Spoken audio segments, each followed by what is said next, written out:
Man, you lost 10 million in your divorce, bro? Uh, yeah, well, one of the things that I did a seminar yesterday, or a group for one of my dear friends. Her name is Tressa, out of DC. She's a producer. So we were talking to the producing groups and the writers and trying to give them the ins and outs of the business.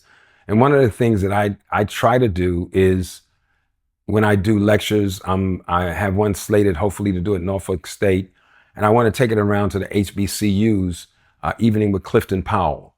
And what I want to talk about is all the things that nobody helped me understand when I started in the business. So one of the panelists asked me, "What's the biggest mistake I made?" I think the biggest mistake I made in the beginning was getting married. Not so much because marriage is bad, but trying to build my career inside of my marriage. It's simply impossible. The divorce rate in Hollywood is almost 97% amongst entertainers. So, and not that I wouldn't have married my ex-wife or not have my kids. The best thing that came out of that were my kids. But um, I just, being an entertainer, and I'll give you an example. In 1979, myself, Denzel Washington, Sam Jackson, Angela Bassett, we were all poor actors who were just entering into a very difficult business. And nobody ever told me and taught me anything about Hollywood or how to be an entertainer or be in the entertainment business. It's a little different when you're in New York and you don't necessarily make it to the big national level. But when you leave New York, like we all did, only left New York, not necessarily come out to Hollywood to be famous actors. We were in love with the work, but you don't make a lot of money.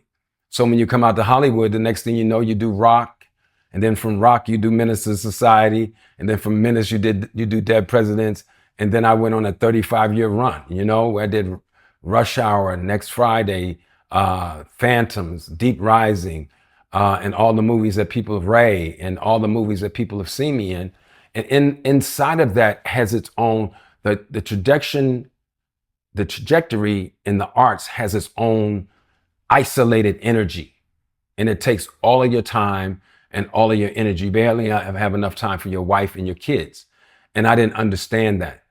And so when I was married at the height of my career, making a lot of money, I was out of my house maybe 80% of the time. And no marriage can survive if you're not giving it attention. And then there's all the other temptations on the road, the women, the gambling, the drinking, the partying. And before you know it, you're in divorce court. And that's really what happened.